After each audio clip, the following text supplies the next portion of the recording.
আজকে প্রথম যে কথাটা বলতে চাচ্ছি সেটা হলো আমাদের চান্দ্রবর্ষের প্রথম মাস মুহররমুল হারাম গত জুমা থেকে শুরু হয়েছে। আজকে ৮ মুহররম, আগামীকাল ৯ মুহররম, এর পরের দিন ১০ মুহররম আশুরা। এসব বিষয়ে আলহামদুলিল্লাহ আমাদের জানা আছে। সব সময় সব মৌসুমেই আমরা প্রতি বছরে মুহররম আসে, আশুরা আসে, তখন আলোচনা শুনি, নিজেরা পড়াশোনা করি। সেজন্য লম্বা আলোচনার প্রয়োজন নাই।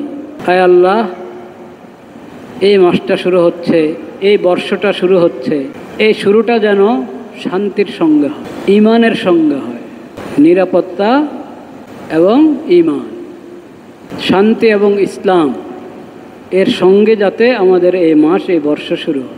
ওয়ারিজওয়ানিম মিনার রহমান ওয়া জিওয়ারিম মিনাশ শাইতান। আমরা যাতে এই পুরো মাস, এই পুরো বছর শয়তান থেকে আমরা, শয়তানের সকল ওয়াসওয়াসা এবং ধোঁকা থেকে আমরা বেঁচে থাকতে পারি এবং রহমান রব্বুল আলামিনের সন্তুষ্টি অর্জন করতে পারি। এইভাবে আমাদের মাস এবং বছর অতিবাহিত হোক ইয়া আল্লাহ। এই দোয়ার মাধ্যমে মাস শুরু হয়, বছর শুরু হয়। তো এখন এই যে মুহররম মাস, এটা তো আমরা সবাই জানি সম্মানিত 4 মাসের এক মাস। যে মাসগুলোর ব্যাপারে রব্বুল আলামিন কোরআন কারিমে বলেছেন, ফালা তাজলিমু ফিহিন্না আনফুসাকুম, নিজেদের উপর জুলুম করো না এই মাসগুলোতে। নিজের উপর জুলুম করা, অত্যাচার করা তো কখনো জায়েজ নেই, কিন্তু এই সম্মানিত 4 মাসের ব্যাপারে আল্লাহ তাআলা আলাদা করে বলেছে নিজেদের উপর জুলুম করো না। কীভাবে জুলুম হবে? মাসগুলোর সম্মান নষ্ট করলে, গুনাহ করলে, পাপ, অপরাধ এবং অন্যের প্রতি জুলুম, অন্যায় সবসময় হারাম, কিন্তু এই মাসগুলোতে এটা আরও বেশি হারাম, বড় হারাম, বড় পাপ। তো মুহররমে আমরা এক তো সবসময়ের যেটা কাজ, আল্লাহর ফরজগুলো আদায় করা এবং আল্লাহ যা নিষেধ করেছেন, হারাম করেছেন, সেসব কাজ থেকে বেঁচে থাকা। আর একটা হলো নফল রোজা। এই মাসে বেশি বেশি নফল রোজা রাখা ভালো। বিশেষভাবে 10 তারিখে 10 মুহররমের রোজা, এই রোজার ফজিলত তাও আমরা জানি। নবী করিম সাল্লাল্লাহু আলাইহি সাল্লাম বলেছেন, 1 বছরের গুনাহ আল্লাহ ক্ষমা করে দেন এই রোজার বরকত। তবে মুহররমের 10 তারিখের রোজার সঙ্গে আগে পরে যদি মিলিয়ে আরও একটা রোজা রাখা হয় ভালো। এখন ইহুদিরা রোজা রাখি কি না মুহররমের 10 তারিখে আমার জানা নাই।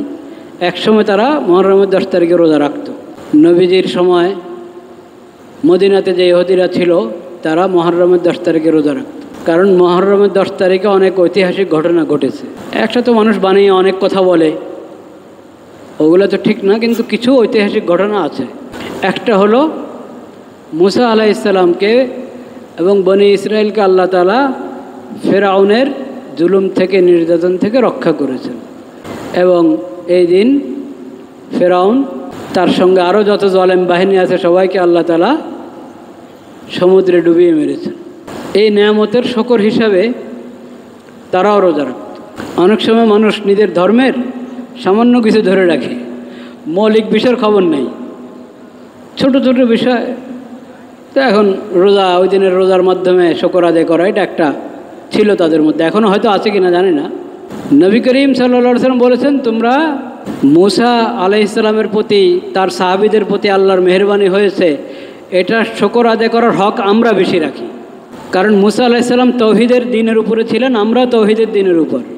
ইহুদিদের মধ্যে তাওহীদ আছে, শরীয়ত আছে, আল্লাহর কিতাব তৌরাতকে বিকৃত করেছে, আল্লাহর দেওয়া শরীয়তকে বিকৃত করেছে। তো মুসা আলাইহিস সালামের উপর আল্লাহর দয়া হয়েছে, সেই নেয়ামতের শকর আমরা আদায় করার অধিকার রাখি বেশি। নবী করিম সাল্লাল্লাহু আলাইহি সাল্লাম মক্কা থাকতেই আশুরার রোজা রাখতেন, কারণ আশুরার রোজার তাৎপর্য আছে। মদিনাও এসে রেখেছেন, কিন্তু ইহুদিরাও রাখে। নবী করিম সাল্লাল্লাহু আলাইহি সাল্লাম বলেছেন, তাদের সঙ্গে মিল করার দরকার, মিল থাকার দরকার নেই। তাদের সঙ্গে যদি মিল না হয়, তোমরা আগে বা পরে একদিন বাড়ায় রাখো রোজা, 9, 10 বা 10, 11। তো এই যে ইহুদিদের বদখাসলত এবং আল্লাহর লানত অনেক কাজ তারা করেছে, তাদের পূর্বপুরুষরা করেছে, তারা করেছে। ওই জমানার মদিনার ইহুদিদের মধ্যেও ছিল, এখনও ইহুদিদের মধ্যে যা আছে এটা তো সবাই দেখছেন। এদের সাথে মিল থাকা, এটা আল্লাহর পছন্দ না। আল্লাহ তাআলা মুসলিম উম্মতকে স্বাতন্ত্র্য দান করেছেন। তাদেরকে আল্লাহ তাআলা তাওহীদের দিন, সকল নবীর যে দিন ছিল, আখিরি নবীরও সেই দিন তাওহীদের দিন, সঙ্গে আল্লাহ তাআলা এমন এক শরীয়ত দিয়ে দিয়েছেন যে শরীয়ত কিয়ামত পর্যন্ত সকলের জন্য প্রযোজ্য। এর মধ্যে, এই শরীয়তের মধ্যে সভ্যতা, কালচার সব আছে। এটার মধ্যে সব বিধান আছে। মুসলিম উম্মতকে আল্লাহ তাআলা কোনো দিক থেকে ফকির বানান নাই, যে তারা কোনো বিষয়, দিন শরীয়তের কোনো বিষয়, কৃষ্টি কালচারের কোনো বিষয় তাদের কাছ থেকে, ইহুদিদের কাছ থেকে, খ্রিস্টানের কাছ থেকে, কোনো বিজাতীয় কারো কাছ থেকে, কোনো বিজাতি থেকে ধার নিতে হবে, এরকম কোনো কিছু, কোনো অভাব, কোনো কমি এই দিনের মধ্যে, এই শরীয়তের মধ্যে নাই।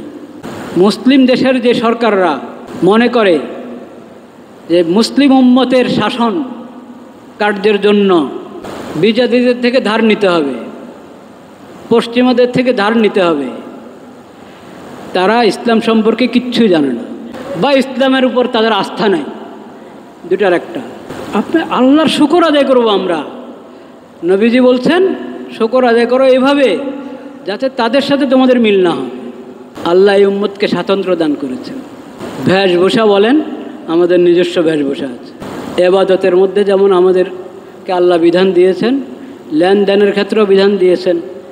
আজকালের ভাষায় যদি বলি, অর্থনীতির ব্যাপারে কোরআন এবং হাদিসে হেদায়েত আছে কি নাই? শিক্ষানীতি আছে কি নাই? কোনটা নিতে হবে অন্যদের কাছ থেকে? আমাদেরকে কোনটা নিতে হবে? মানবতার শিক্ষা নিতে হবে পশ্চিমাদের থেকে, যারা মানবতাকে জবাই করে তাদের কাছ থেকে মানবতার শিক্ষা নিতে হবে, মানবাধিকারের দফতর করতে হবে। লা ইলাহা ইল্লাল্লাহ, লা ইলাহা ইল্লাল্লাহ। এখানে কি মনে হয় দোয়া চেয়েছে কোনো বিষয় নাকি? মনের আশার জন্য, পূরণের জন্য দোয়া, সাথে এই হাদিয়া। দোয়ার কোনো হাদিয়া হয় না, দোয়ার কোনো কি হয় না, হাদিয়া আলাদা জিনিস, দোয়া আলাদা জিনিস। এই ভুল অনেকেই করে, এই ভুল আমরা অনেকেই করি। হুজুর দোয়া করেন, সাথে একটা নোট ধরায় দিব আপনাকে। হাদিয়া দেওয়ারও নিয়ম জানে না, দোয়া চাওয়ার নিয়মও জানে না। হাদিয়া দেওয়ার নিয়মও জানে না, দোয়া চাওয়ার নিয়মও জানে না। দোয়া চাওয়ার নিয়ম কি? এক নম্বর তো আমি নিজে দোয়া করব। দোয়া আমি নিজের জন্য নিজে দোয়া করব, নিজের পরিবারের জন্য, সন্তানের জন্য আল্লাহর কাছে নিজে হাত উঠাবো, কান্না করব, দোয়া করব। এক নম্বরে নিজের দোয়া, এবং দোয়া অনুযায়ী নিজের জিন্দেগি পরিচালনা। মুসিবতে পড়লাম, হাত উঠায় দোয়া করলাম, কিন্তু আল্লাহর বিধান মানি না। আল্লাহ তো দোয়ার বিধান দেওয়ার সময় বলেছেন, ওয়াইদা সাআলাকা ইবাদি আন্নি ফাইন্নি করিব উজিবু দাওয়াতাদ দাঈ ইযা দাআন ফালিয়াস্তাজিবু লি ওয়ালিয়ুমিনু বি লাআল্লাহুম ইয়ারশুদুন। আমি তোমাদের দোয়া সাড়া দিব, তোমাদের দোয়া কবুল করব, তোমরাও আমার ডাকে সাড়া দাও।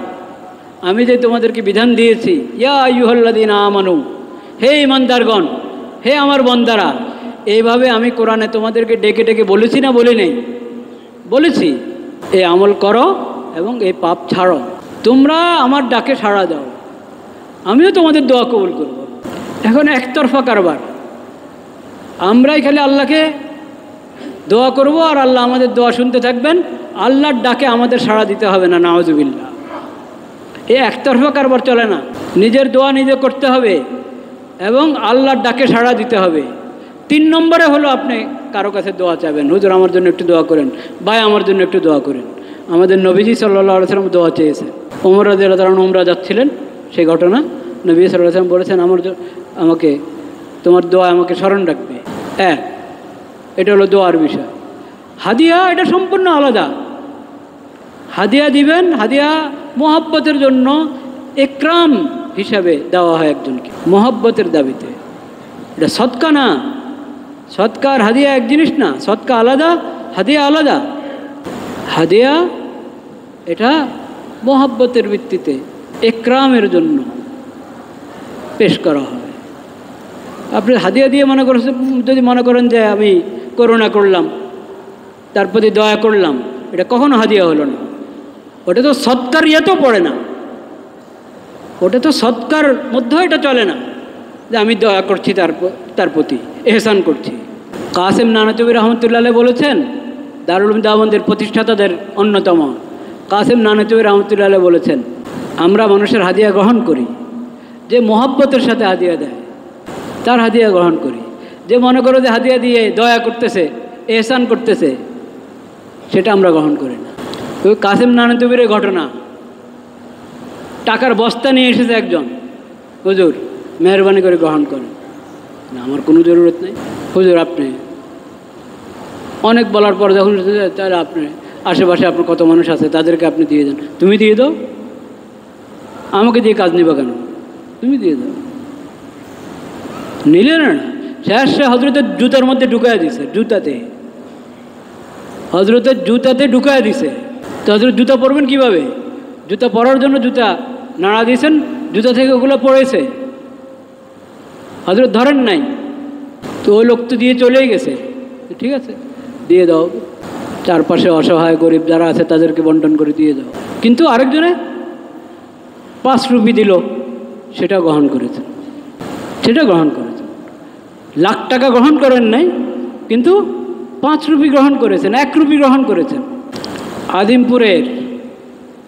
আদিমপুর গোরস্থানের পাশে যে মাদ্রাসা ফয়জুল উলুম মাদ্রাসা, ওই মাদ্রাসার প্রতিষ্ঠাতা মৌলানা আবদুল্লাহ সাহেব, শাইখুল হাদিস মৌলানা আজিজুল হক সাহেব রহমতুল্লাহ আলাইহের সহপাঠী ছিলেন। আদিমপুরের হুজুর মৌলানা আবদুল্লাহ, মুরব্বীরা চিনবেন, এই ওই কবরস্থানে শোয়া আছেন, আদিমপুরের কবরস্থানে শোয়া আছেন। তো মৌলানা আবদুল্লাহ সাহেব, ওনার ঘটনা, ওনাকে দেখে কেউ মনে করবে না যে বড় বুজুর্গ মানের বড় আলেম মানুষ, একবারে সাদা হেজা চলতেন।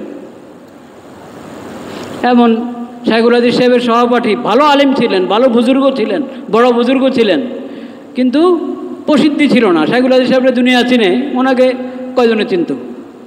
মৌলানা আবদুল্লাহ সাহেবের ঘটনা। কোনো এক বাড়িতে,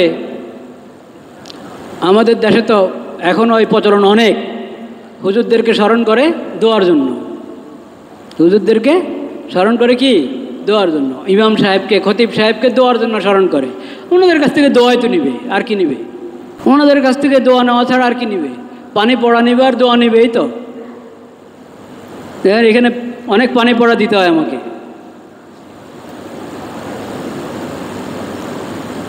জাতীয় মসজিদে জাতীয় কোনো ইস্যু নিয়ে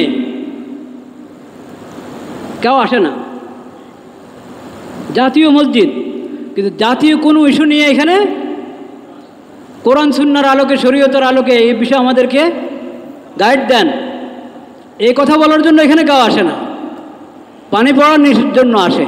আমি পানি পড়ার জন্য নিতে আসা এটা সমালোচনা করছি না, মানুষ মহব্বতে আসে, কারো ফায়দাও হয়, আমিও মহব্বতের সাথে পড়ে দিই, আল্লাহর নাম নিয়ে ফু দিয়ে দিলাম, আমার কি? তা আমার কিছু নাই। কিন্তু আমার কথা হলো, আসে শুধু পানি পড়ার জন্য, আসে হুজুর দোয়া রাখেন, দোয়া করেন, এই কথার জন্য। এই কথার জন্য আসে না যে জাতিসংঘের দফতর ঢাকাতে তাদের অফিস করার জন্য, দফতর করার জন্য কথা উঠছে, এটা কি আমাদের জন্য ঠিক হবে? হুজুর কোরআন সুন্নাহর আলোকে একটু বলেন। এটা লালবাগ শাহী মসজিদের খতিবের কাছেও যায় নাই, চকবাজার শাহী মসজিদের খতিবের কাছেও যায় নাই, আন্দরকিল্লার খতিবের কাছেও যায় নাই, বয়তুল মোকাররম জাতীয় মসজিদের খতিবের কাছেও আসে নাই। কেন? আল্লাহ ইমাম এবং খতিবকে কেন ইমাম বানিয়েছেন এটা তারা জানেই না, বুঝেই না। ইমানের পর সর্বোচ্চ ইবাদত নামাজ। একজন মুমিনের জন্য সবচেয়ে বড় ইবাদত কি? নামাজ। ওই নামাজের মধ্যে তুমি অনুসরণ করতে হচ্ছে আল্লাহর ইবাদত। ইবাদতটা কার? আল্লাহ। ওই আল্লাহর ইবাদতের ক্ষেত্রে আল্লাহ এটা নিয়ম করে দিয়েছেন, ইমামের আগে যাবে না তুমি রুকুতে, ইমামের আগে হাত তাকবীর তাহরিমা করো বলবে না, নিয়ত বাঁধবে না ইমামের আগে, ইমামের আগে রুকুতে যাবে না, ইমামের আগে সজদা যাবে না, ইমামের পিছনে থাকো, ইমামের অনুসরণ করো। ইন্নামা জুইলাল ইমামু লিউতাম্মা। নামাজের মধ্যে যার অনুসরণ তোমাকে করতে হবে, দেশ পরিচালনাতে তার অনুসরণ করতে হবে না? তো একটা ধর্ম মন্ত্রণালয় আছে, ধর্ম মন্ত্রণালয়ের মধ্যে একজন আলেমকে বসানো হয়েছে, মাশাআল্লাহ, খুশির বিষয়। বিজ্ঞ আলেম, কোরআন সুন্নাহর আলেম। তো যে কোনো বিষয় দেশের প্রথমত ধর্ম মন্ত্রণালয় থেকে অনুমোদন নিতে হবে, ধর্মীয় দিক থেকে এখানে আপত্তি আছে কিনা, এই বিষয়ে ধর্মের নির্দেশনা কি, ওখান থেকে প্রথম অনুমোদন নাও, তারপরে অন্য ফয়সালা, অন্য মুশাওয়ারা। লজ্জায় মরে যাওয়া উচিত বাংলাদেশিদের, যে তাদের কাছে কোরআন হাদিস থাকতে, নবীজির সিরত থাকতে, তাদেরকে মানবতা শিখাতে আসছে পশ্চিম দেশ থেকে। লজ্জা মরে যাওয়া উচিত। আমরা আল্লাহকে সাক্ষী রাখছি, আমরা এসব অপকর্মের সঙ্গে বিলকুল আমরা সম্পর্কযুক্ত না। আল্লাহ সাক্ষী, আমরা এই ধরনের সমস্ত কর্মকাণ্ড থেকে সম্পর্কহীন। লা ইলাহা ইল্লাল্লাহ, লা ইলাহা ইল্লাল্লাহ, লা ইলাহা ইল্লাল্লাহ, লা ইলাহা ইল্লাল্লাহ,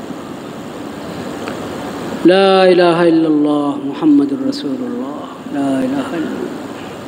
আরও কাকে এখানে পাঠাবে, কাকে জিম্মাদারি দিয়ে পাঠাবে একজনকে পশ্চিম দেশ থেকে, জাতিসংঘের পক্ষ থেকে?